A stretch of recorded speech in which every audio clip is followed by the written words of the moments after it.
Hey NPs, we know how hard it can be with your busy schedules to stay up to date in your clinical practice and earn your required CE and RX credits. The Nurse Practitioner Podcast is here to help. NCNP On Demand provides access to recorded sessions for 90 days after the live event of Lippincott's National Conference for Nurse Practitioners to allow you ample time to watch and earn credit. Listen from home or on the go, whenever and wherever you can fit talks into your schedule to earn up to 49 CE and 33.5 advanced pharmacology credits. No matter your specialty or setting, NCNP's 30-plus sessions delivered by expert speakers have you covered. Talks tackle clinical guideline updates, best practice advancements, professional development trends, and more across all areas of practice. To learn more and register, visit tnpj.com and click the NCNP tab at the top.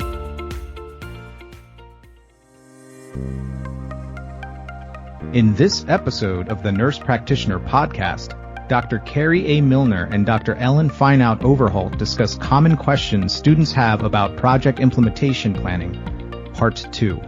Thanks so much for joining us today. Great to be here. First, how should NPs evaluate the validity and reliability of a study quickly? What tools are best for rapid appraisal? And how should NPs document the rapid critical appraisal process effectively? That's a great question. There are three particular questions that we ask when we're thinking about validity and reliability of a study. The first question is about the study findings and that valid piece. The second is about, are those study findings reliable? And the third one is about applicability of those study findings to the patient population you're caring for. So as you think about how do we quickly explore the validity of a study, the first thing that you're going to think of is how well did the researchers do the study? How well did they conduct the study? And there are different aspects of study design that you would want to see if they've done a good job. That's why we use what we call rapid critical appraisal checklists, and they offer us in that validity section what we might call rapid critical appraisal pearls, which are, these things are present, then you know that this is a well-done study. One example might be that if it's a randomized controlled trial, does it have actual randomized assignment or random assignment to particular intervention groups or treatment groups? If that didn't happen, then you're like, I'm not sure whether that's a really good randomized controlled trial or not, because that's one key factor in the validity or well-doneness or the appropriate study design. So when we think about validity, it's about did they do a good job on the study itself? When we think about reliability, it really is not did the researchers do a good job, but how can we use those findings? So it's about reliable findings. That's where the reliability comes in. So thinking about, can I get what they got? And you have to be looking at some statistics there and helping understand the confidence interval comes into play. And I'm sure everybody on this call has heard about probability and thinking about, is it statistically significant? So that means it's not found by chance. When we think about reliability, it's how accessible is that study finding to me? And we encourage people to think about the precision of the effect, meaning that confidence intervals really tell us, here's the range of values that I can get within if I do what they did, meaning the researchers. So as you think about this rapid critical appraisal, it's about really looking at how can I use this information? How accessible is it? How good is it? And how then does it apply to the patients that I'm taking care of? We use tools, and that's the second part of that question is which tools are best.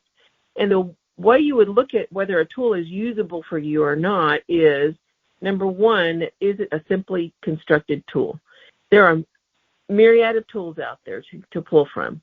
The way that your mind works when you're looking for a tool is a key factor of, does that make sense to me? And does it do what I've just described, which is give me the pearls that are going to tell me this is a well-done study?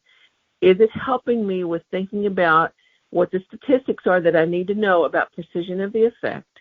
And then are there appropriate applicability questions like, is it feasible to even do this with this patient population? when you're looking at the source of that rapid critical appraisal tool, you want to make sure that those folks have used this tool, and you can see whether they've used this tool in rapid critical appraisal for themselves. So I would encourage you to just look at those folks who you're gleaning from and look for how they've used those tools. The third thing about the rapid critical appraisal tools is if there's a score or if there's judgment that's put into place. Now, scores are great if they work, okay? And I'm a little leery of scores for rapid critical appraisal simply because sometimes that takes our clinical judgment and we rely a lot on scores. It's sort of like fall scores. You know, if you only rely on fall scores for fall risk assessment, we're not doing a great job of fall risk assessment. We really need to bring in our clinical expertise and judgment. So as we think about how is this rapid critical appraisal tool helping you to start thinking about the value of that research study that you're potentially pulling into your body of evidence and thinking about it in relationship to what you know from clinical practice and applying that information all through those three pieces of applicability, reliability, and validity. So I would say there is no pat answer for that, but I do believe that these critical appraisal tools, or checklists we sometimes call them, are what will help you be able to get a quick engagement into the research study that you're reviewing. It will help you with simply looking at those three pieces and help you with an effective decision as to whether or not this is a keeper study, and I'm going to bring that then into the next step of critical appraisal. What are the best ways to engage stakeholders? One of the best ways to engage stakeholders is to help us think about a stakeholder grid. And this is just a 4-box design or 2x2 thinking about where do people fall within what kind of information do they need. And so as you think about a stakeholder, don't think about just those people who are involved in the actual work that you're going to be doing as far as a project is concerned or the clinical practice change. Think about the people who are in like concentric circles that are going out and out and out from that core outcome and then project that you're going to work to influence that core outcome and change it. Because there are instances, and I'm sure Carrie has many stories as well, but too many for me to count, where we've had a person going and doing a project and they forgot to tell a very high-level director or something like that. They thought, oh, they are so far from my project, they won't matter. It won't matter. And they hear about it, and when they hear about it, they go, I wish you had told me because I'm working on something that's very similar in another, in another place, right? In another unit or something right there, so they could have been involved with that work. So do take that stakeholder grid and be thinking about all the people that might be involved. And don't forget that, of course, patients are the central key stakeholder. So the 4 boxes are, what are the ones that we need to keep informed and make sure that they know every aspect of the project? Which are those that we need to just go, can I just tell you a little bit about it? But you just want to know, like, the high level, here's where we are, versus the keep informed in every aspect. And then there's those that we need to go, are they happy with what's going on? Sometimes people call that keep satisfied. And then the last one is those that you need to manage closely. And you might think, oh, those are just the people that are right involved in the project. Not necessarily, because those that you need to manage closely may be that person who's way out on the periphery, but you need to make sure that they're informed so they can share that information accurately. And so you need to manage that relationship. You don't need to just keep informed. It needs to be managed. There's a difference between I'm sharing information with you and I'm managing the relationship closely. Hopefully that's helpful as you think about it. Key stakeholders are not an easy thing to necessarily manage. You've got to really be thinking about how does my work that I'm working on, practice change in a project, how does it impact all of these many people that you need to be engaging as a key stakeholder in your work? How should NPs engage staff or individuals involved in the project? To engage staff or individuals involved in a project, you really have to think about what it is that they want to know. How are you going to get them to see the vision that you see? the outcome that you see, to see that what is it that they are contributing. So it kind of goes back to our key stakeholder conversation, and it is about, first of all, do they even know that you're doing the project? Secondly, what is it, the why? My go-to for the why is, of course, Simon Sinek. And it's like, do they know the why for the project?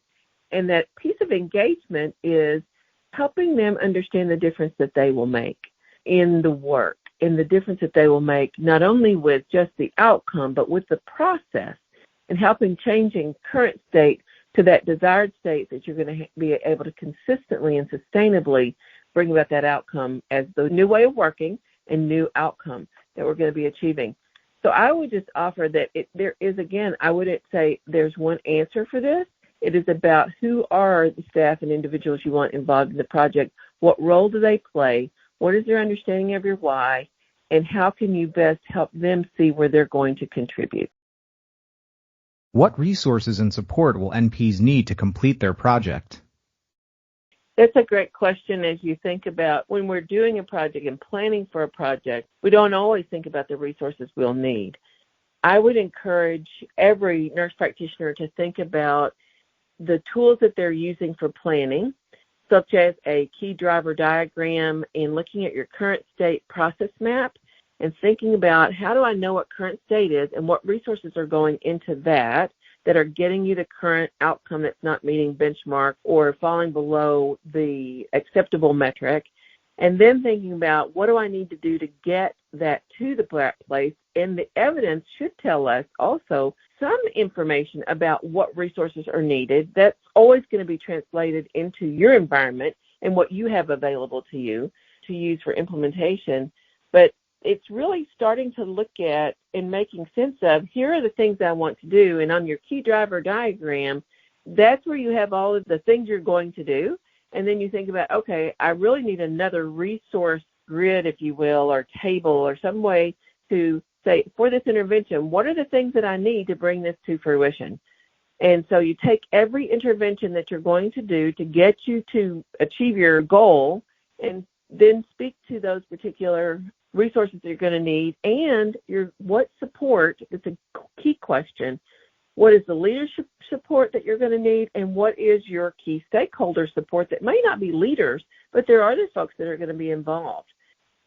One of the primary, if I may, mistakes that people make is they don't think about the fact that there's going to be staff nurses involved, or you're going to have to get the family involved, and how do I garner that support for folks in their busy workflow day, or making sure the family's present so that I can make sure that I optimize that support for the patient to get the outcome to occur. So again, there's no box answer with a bow that I can give to you. It really takes time and energy to come aside and think about what all that you're going to do in your planning phase, looking at then for each of these things that I'm going to do, even if it's education, taking and looking at what resources you need and what leadership support and other supports you need so that you can move forward and be successful. The last thing that I would add is that one of the resources is your time. Many times we just think, well, we're just here, and so we're just going to do the work. I think that that's a resource that we need to capture so that we can get an accurate reflection on what the project and the work is going to be to get the outcome to change, so that when you do a return on investment, you have an accurate picture of what resources it required to do the work. What is the process for obtaining ethical approval? Great question again. When you're doing an evidence-based practice project or a quality improvement project, these efforts are focused on local application or translation of evidence, or using local data to improve processes for quality improvement to impact outcome. So these aren't research, and the ethical approval for those particular initiatives would be around, how do we keep patient data safe, or what we might call a HIPAA ethical review. That review isn't always done by an institutional review board, or what we commonly call an IRB. Institutional review boards or ethical review boards are typically thought of as human subject review they're the ones who do the human subject review. And that's is it safe to do? Is it going to keep people safe as a human subject and ethical, right? And so as we think about that, all of the studies in an evidence-based practice project should have gone through that primary review by an IRB, and that we can then say that whatever clinical question we've asked and they're answering, that particular intervention, if you will, is safe because they've gone through those primary ethical reviews. Again, when you're thinking about going to review a evidence-based practice or a quality improvement project, those are not necessarily, they don't need to go through a formal IRB review for a human subject review. They do need to have some kind of review for HIPAA compliance or protection of patient information. Sometimes this is not available through your IRB. That IRB only does research studies.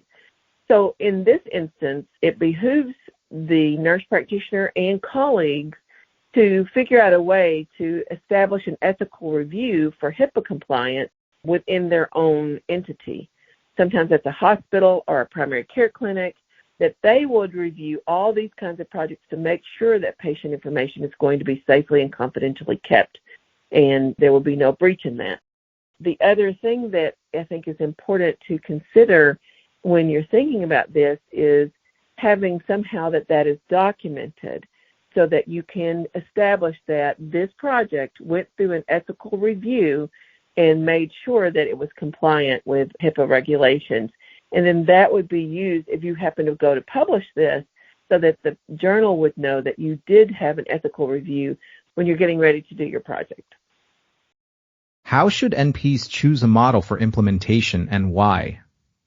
Great question. And Ellen, great job on addressing the key components of rapid critical appraisal, engaging stakeholders and staff, how to secure the necessary resources, and navigating ethical approval to ensure a successful and ethically sound DNP project.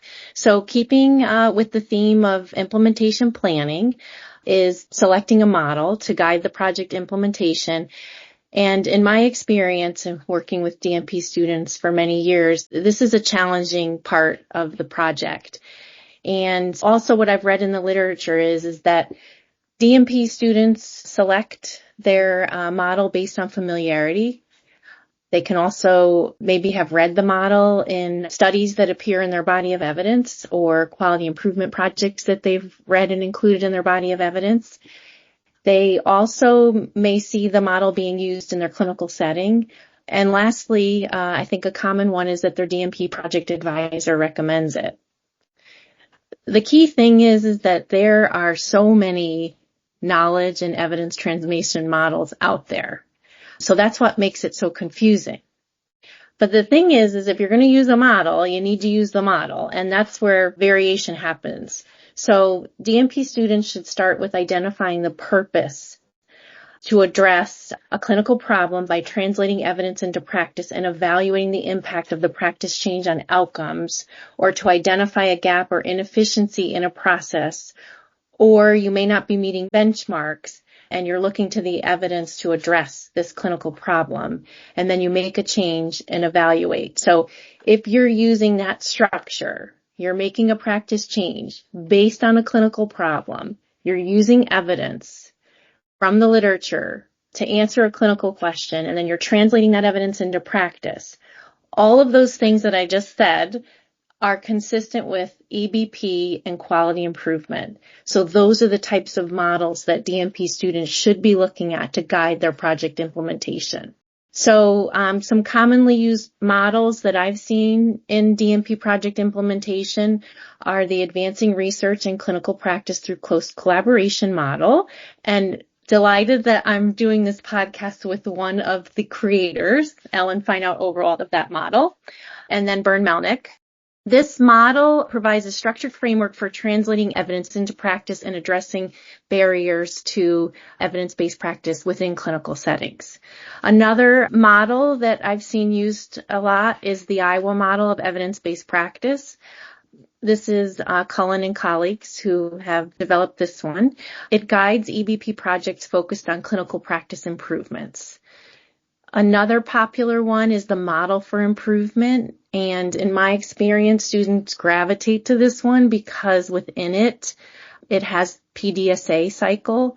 And the PDSA cycles are really ideal for iterative testing in small scale QI projects. The next one that I've seen used is Six Sigma, the DMAIC model, which is define, measure, analyze, improve, and control. This type of, the DMAIC model is a structured approach for projects aimed at reducing errors, improving efficiency, or enhancing patient outcomes. So strongly QI. And then another one is John Hopkins, the PET model. So this model is a structured step-by-step framework that guides users, DNP students, from problem identification to implementation and evaluation.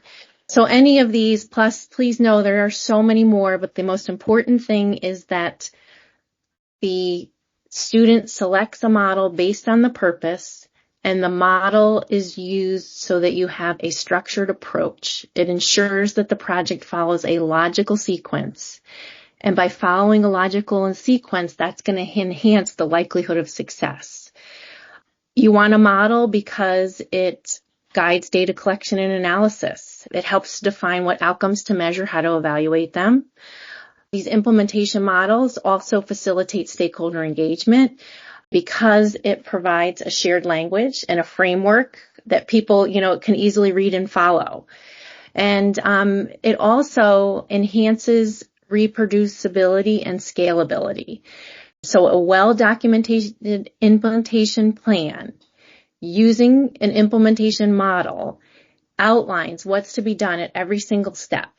And this is one of the big things that I find in the work that we've done, the national work that we've done in our studies, is that students will pick out a model, they'll explain why they're using the model, and then they'll write the rest of the project plan not using any of the steps of the model. So there's a disconnect between, yep, I got a model, so check that box, and then what the plan actually looks like. So any listeners that are DNP project advisors as well as DNP students, you want to pick a model that is going to enhance your implementation plan and that you will use that model to spell out what your plan is. How should NPs effectively measure and evaluate the outcomes of their project to ensure it meets the intended goals and demonstrates clinical impact? Oh, thanks for this question. Going back to my previous answer, the model is key here. The model is going to help you with the evaluation section. So to effectively measure and evaluate the outcomes of your DNP project, it is crucial to establish clear process measures and outcome measures in that implementation plan. Process measures assess whether the steps of your practice change are being implemented as intended. This ensures the fidelity to the intervention. For instance, if your project involves a standardized protocol, process measures might include tracking adherence rates or completion of key steps. Outcome measures evaluate the impact of the intervention and reflecting whether the project achieves its intended clinical goals. These might include patient health indicators, staff performance measures, and even cost savings. It's important to clearly define each measure, describe the tools or methods for collecting the data. For example, you might use surveys, you might use audits, you might do a review of the electronic health record, and establish baseline data for the comparison. So students should be, when they define the clinical problem, you would be getting that baseline data that you are likely going to use later in your evaluation to see, did that outcome change? So you also need to have regularly monitoring process for the process measures to confirm that the intervention is being executed as planned. And the process, is it happening the way you intended? Because good process gets you the outcome. And if you don't have process measures and you get an outcome that you're like, I don't get why this happened, you won't have anything to go back to and say, oh, look, here, they weren't following this step in the process. That's probably why our outcomes happened to this. So it's really important, those process measures. And then obviously your outcome measure. And you want to also, for the outcome measure, you might have some short-term outcomes that you measure and longer-term outcomes. Now, the thing is with the DNP project, often, in my experience, I've found is that because of the academic calendar and the students have to graduate, a lot of times it's shorter term outcomes that we have to focus on, and that whoever they pass the project off to and have the sustainability piece, you will see those long-term outcomes, whether or not you've met them after the students graduated. And a lot of times, the short and long-term outcomes, you're comparing pre and post implementation data to demonstrate the clinical impact. So another thing is that being asked this question about evaluating the outcome for the project to see that you've met your intended goals, it comes to mind to me that at this stage you say how you're going to do the evaluation. And I want to talk about inferential statistics and how they are not appropriate for DNP projects that are focused on EBP or QI, because an EBP or QI project aims to improve specific processes or outcome within a defined setting and not to generate generalizable knowledge. These projects often involve small sample sizes and they lack random sampling, which limits the applicability of inferential statistics and methods. So instead, the emphasis should be on monitoring processes, measuring practice improvements, and achieving clinically meaningful outcomes. So this could be something like, improved adherence to the process. I think of CODIs and CLAPSIs. We're still dealing with them in 2024. And a lot of times it's because of workarounds that the frontline staff has developed in the process. And it affects our outcome, right? We have increased CLAPSIs and CODIs. The last thing is, how should you evaluate these projects? The process measures and the outcome measures. It should be descriptive statistics. It can be pre and post comparisons. You could use tools like run or control charts. All of these things are more suitable for evaluating the local impact and effectiveness of interventions in DNP projects. What are the best methods for collecting and tracking data in a project? This is a great question too. And, while they're making the plan, you need to have the evaluation and data collection plan. The students have to attend to this. Sometimes they forget it, so their advisor needs to remind them. And so the method is really going to depend on the goals of the project. And all projects, you should prioritize accuracy, efficiency, and reliability, regardless of the goals. And so to do that, you start by clearly defining the process and outcome measures. And I always say to the students, you need to leverage existing systems. Don't invent it. Try to see if it's in that health system or in your unit or wherever you're doing the project. So one that's always there is the electronic health record. There also might be dashboards within the organization. So use what's existing. Then you may need to use some other tools. And if you are, it's always easier to use a standardized tool that someone already developed. It just makes it easier. So that could be a validated survey checklist. You could also do, automate the data collection. So you might look at things like REDCap Qualtrics. That makes it helpful if you need that type of data to collect, a survey. These suggestions minimize errors and it saves time. It also provides a secure platform because in this section, when you're collecting the data, and Ellen did a nice job talking about ethical reviews, and this happens in ethical reviews also. They look at what data you're collecting and that you're being in compliance with HIPAA. So HIPAA shows up here too. Use a secure platform so that nothing can be compromised. And if you don't have to use HIPAA data, don't use it. That's important too to think about. And then the last thing is if students can do a dry run of their collection methods to make sure that they are feasible and are working to collect what you need to collect for that project, because you don't want to get down, 2 months down the line and you're like, oh no, that didn't work the way I wanted it to. I don't have the data that I want, or that kind of thing. So real important. How should NPs manage the project timeline and stay on track? Another great question. And a lot of times I find that the pressure from the academic calendar helps with this, but there should be other things that DNP project advisors should be suggesting to their advisees to use. So what I have my advisees do is, create a project timeline. It'll keep them on track. And they do this as part of the detailed project plan, and they have clear milestones and deadlines. I suggest to them to break the project into manageable phases. And this could be the planning, implementation, and evaluation, and that they should set specific activities for each, target dates for each. They could use a project management tool like a Gantt chart, or a simple one that Ellen actually shared with me that I use with my students is a table that has pre-implementation, implementation, and post-implementation activities. It has the person responsible for each activity and the target completion date. And this table's great because the student and the advisor can visually track progress, identify potential delays.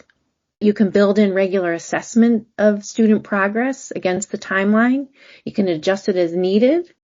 Students, this is really, I think, so important to put in the plan, because in my experience, again, I lose some students in implementation, and I have to remind them that they have to check in with me to see what's going on. So if I build it into the plan, the routine for checking in with me, also checking in with the stakeholders and team members to ensure that everyone is aligned and accountable for the project is really important.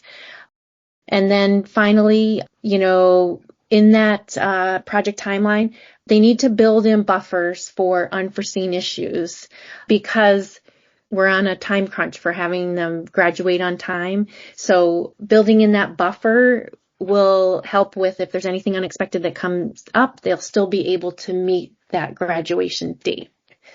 Ellen, is there anything else that you think is important for this one? Great job, Carrie. The only other thing that I would say for that one is just be sure that you have thought of everything and timed it out, because I think there's so many details to a project that sometimes you get overly ambitious and you think that you're going to be able to get things done in a shorter period of time than you really are. So just get thinking about everything and making sure you have enough time. I think that's good, right? Start early rather than later. Do NPs need a statistician to help analyze project results? I love this question. So I'm going to refer back to my previous, it was a previous question about effectively measuring and evaluating the outcomes of the DNP project, where I summarized reasons for why inferential statistics are not appropriate for DNP projects that have an EBP QI focus. So I think everybody who's listening to this knows what lens I'm viewing this through. So my answer is students don't need a statistician to help with evaluating results from a DNP project. However, the foundational knowledge students need to interpret data from a QI or EBP project includes understanding the project goals, measures, and methods of data collection. Students should be familiar with process and outcome measures to assess both the steps followed in the intervention and the impact of the desired outcomes. Knowledge of descriptive statistics such as averages, percentages, trends, and variation is key for analyzing the data, because QI and EBP projects focus on improvement within a specific context rather than generalizable findings. Also, understanding data reliability and validity is crucial to ensure accuracy, and process mapping and root cause analysis helps to identify factors influencing outcomes. Additionally, an understanding of variation within the system and benchmarking will help interpret whether changes are meaningful and whether the project is on track to achieve its objectives. Students also need foundational knowledge in data display. This means knowing how to present data through charts, graphs, and tables, such as bar charts, line graphs, pie charts, and run charts, which highlight trends, comparisons, and patterns over time. Students need to adhere to data display that are easily interpretable by the intended audience and focus on the most relevant information and minimizing unnecessary complexity. So for a recent DNP project that comes to mind for me is that we were struggling with how to display data simply and effectively. So we called on our colleagues, an economist at the College of Business, who's a wizard at making figures, using Python. So Python's not something that's coding that a DNP student would not, I think you'd be hard pressed to find a DNP program that teaches that.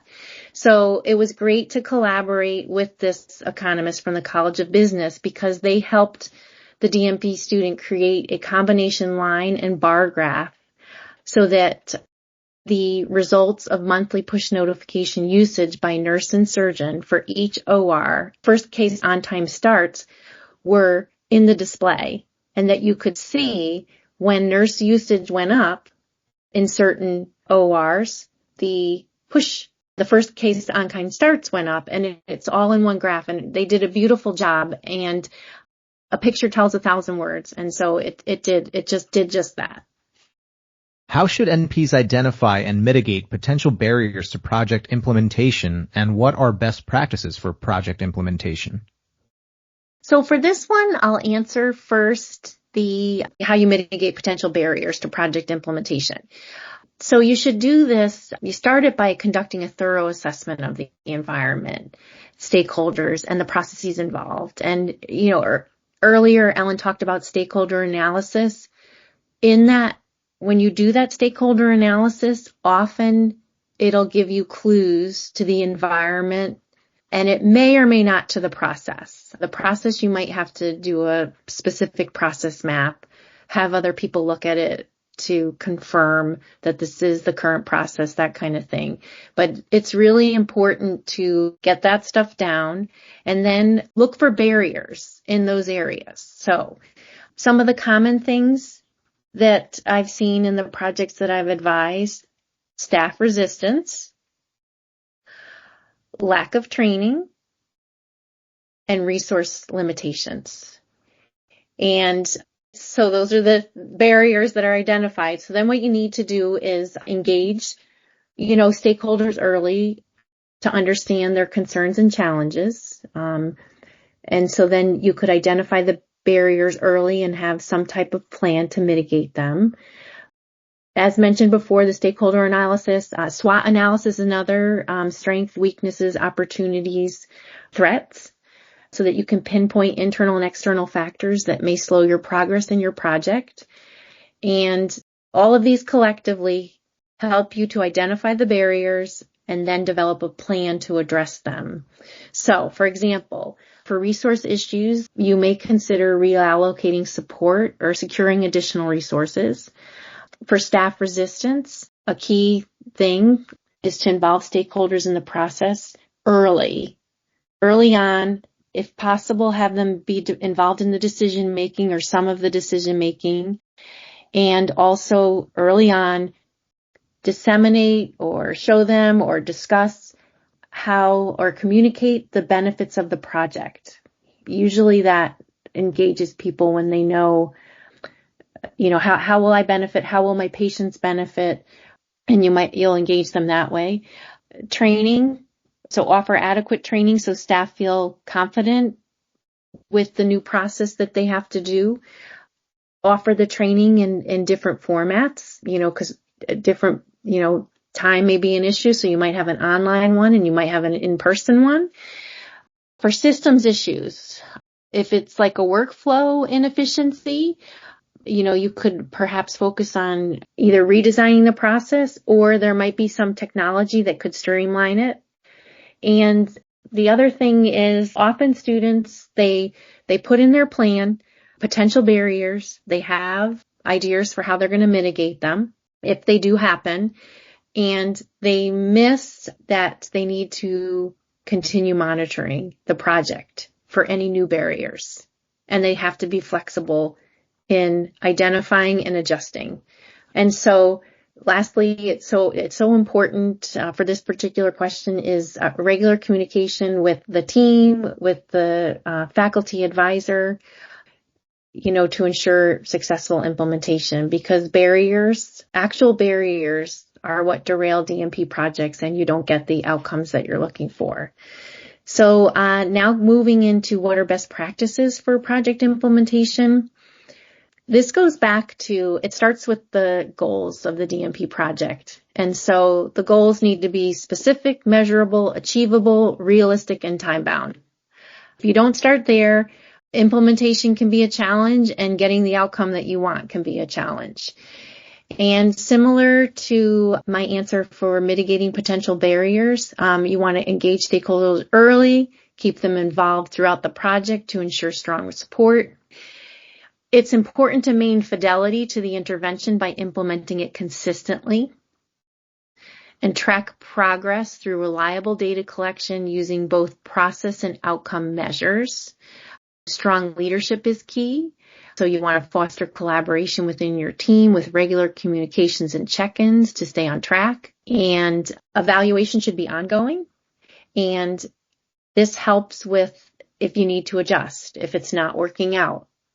I think of, a recent example with a student that's addressing book culture contamination rates, a spike in them in the emergency department, and the project champions are supposed to do 2 to 3 audits a day.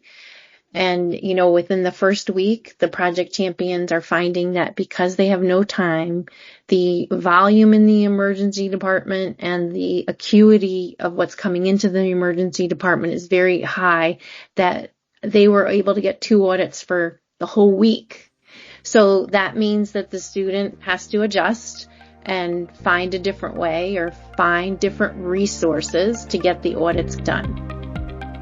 Thanks so much for joining us today. We really appreciate your time.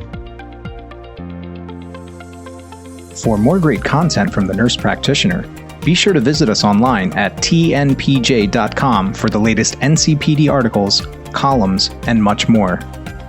Please leave us a 5-star review on iTunes and Spotify, as it helps with the podcast's visibility and helps us to keep bringing you this great content. Also, don't forget to follow us on Facebook, Instagram, and LinkedIn at The Nurse Practitioner Journal, and on Twitter at TNPJ_journal. Thanks for listening. This podcast does not constitute medical advice and should not be taken as such, and does not replace professional judgment or advice. The ideas and viewpoints expressed on this podcast do not reflect the official position of the speakers, authors, affiliated organizations, the Nurse Practitioner Journal, or Wolters Kluwer. Please note that the hosts of the Nurse Practitioner podcast are not clinicians. However, we created the Nurse Practitioner podcast to bring you relevant clinical information by NPs for NPs. Thanks again for listening.